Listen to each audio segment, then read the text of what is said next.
Привіт!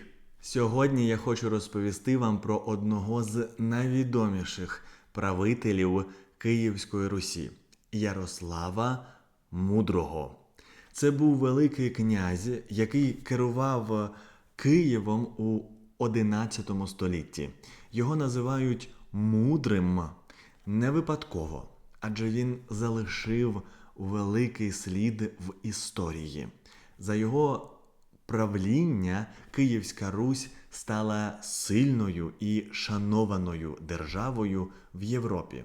Саме за часів Ярослава Київ називали містом золотих куполів, бо тут будували багато величних церков і монастирів.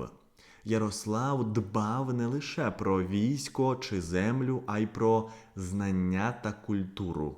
Він заклав фундамент першої великої бібліотеки в Києві, будував школи, запросив переписувачів книг, тому його ім'я завжди пов'язують із розвитком освіти та науки. Він розумів, що сила держави не тільки в мечах, але й у книжках. Одним із найбільших досягнень Ярослава стало будівництво Софії Київської. Це величний собор у центрі Києва, який зберігся й до сьогодні. Софія – це храм, прикрашений мозаїками та фресками, малюнками на стінах. Він був не лише місцем молитви, а й символом сили і величі Київської держави. Біля собору Ярослав створив першу бібліотеку, де зберігалися книги, привезені з різних країн. Це була справжня скарбниця знань для свого часу. Ярослав також розробив закони, які отримали назву «Руська правда». Це перший великий збірник правил, за яким жили люди. Там було записано, як карати за злочини, як захищати власність, як вирішувати суперечки. Руська правда допомогла навести порядок у державі та показала, що Ярослав думав не лише про силу князя, а й про справедливість для людей. Він багато уваги приділяв культурі й освіті. За його правління почали відкривати школи, де дітей навчали читати й писати. У ті часи це було дуже рідкісним явищем, адже більшість людей у Європі залишалися неписьменними. Ярослав зрозумів, що освічений народ – це майбутнє сильної держави.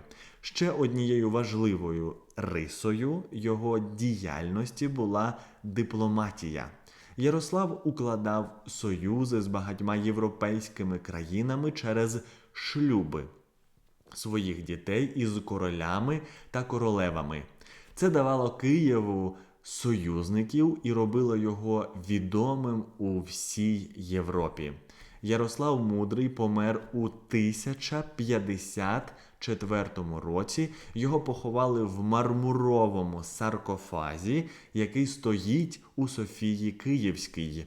Але ця історія має загадкове продовження. Сьогодні в саркофазі справді є людські останки, та дослідження показали, це кістки кількох різних людей. І самого Ярослава серед них немає. Чому так сталося і куди зникли його справжні рештки, досі невідомо. Ярослав Мудрий не лише будував храми і писав закони, а й активно укріплював міжнародні зв'язки. Він одружував своїх дітей із правителями європейських країн. Це було дуже престижно. Київська держава тоді мала такий авторитет, що її князівських доньок брали за дружин королі.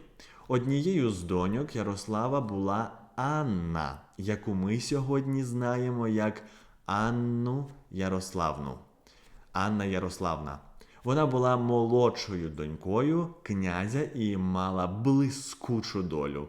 У 1051 році вона стала дружиною французького короля Генріха І. Генріх І – це правитель Франції. Анна не була пасивною фігурою. Вона брала участь у державних справах, підписувала документи разом із чоловіком. Є навіть історичні записи, де поруч із підписом короля стоїть підпис Анни кирилицею. Це дивовижний факт у французьких архівах XI століття. Можна знайти українські літери. Після смерті чоловіка Анна залишилася у Франції з малолітнім сином Філіпом. Він ще не міг керувати державою, і саме Анна стала регенткою. Регентка – це людина, яка тимчасово править замість короля, поки він занадто малий. Анна жила у Франції до кінця життя, і її слід залишився в європейській історії дуже яскраво.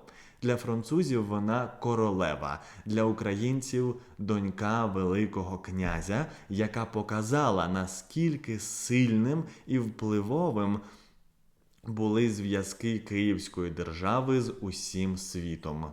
Анну називають прабабусею Європи, тому що її українська кров тече в крові багатьох королів і королев до сьогодні. Вона вийшла заміж за короля Генріха І, і у них народилося 3 дітей. Філіп І, який пізніше став королем Франції, Гюго І де Вермандуа, герцог Бургундії, і донька Емма, про яку мало що відомо. Ці діти мали своїх нащадків, і вони одружувалися з королями і королевами інших держав, серед яких були монархи Угорщини, Чехії, Іспанії, Британії, через династію Плантагенетів, Скандинавія та інших країн Європи. Вона померла приблизно у 1075 році, тобто прожила майже 50 років. Дуже багато для XI століття. Її поховали у монастирі Вільє, недалеко від Парижа. На жаль, її могила не збереглася повністю. У пізніші часи монастир руйнували, і точне місце поховання невідоме. У французькому містечку Сан-Ліс, це неподалік Парижа, де Анна жила деякий час, їй встановили пам'ятник. Там вона зображена з книгою в руках. Це символ її освіти й мудрості. Біля собору святого Венсана у Сан-Лісі є також меморіальна дошка, яка нагадує, що саме Анна була королевою Франції. У Києві на Львівській площі встановлено бронзову скульптуру Анни Ярославни, як маленьку дівчинку, одягнену в мантію з вінком на голові. Вона тримає в руках Євангеліє, символ знань і віри, яку вона колись привезла до Франції. В Україні діє міжнародний фестиваль мистецтв Ан де Київ Фест. Він започаткований в рамках культурного проєкту «Шлях королеви». На фестивалі відбуваються концерти, лекції, виставки. На жаль, у світі про Анну Ярославну знають не так багато, хоча її постать архіважлива для всієї європейської історії. Вона з'єднала Україну з Францією і стала символом того, що українська культура і українська кров вплетені в історію цих народів. Напишіть у коментарях, чи знали ви про Анну, і поділіться, можливо, цікавими фактами, які я сьогодні не згадав. Дякую вам за перегляд. Я сподіваюся, що це було корисно. Підписуйтесь, ставте вподобайки, і нехай проблеми та незгоди не роблять вам в житті погоди. Бувайте!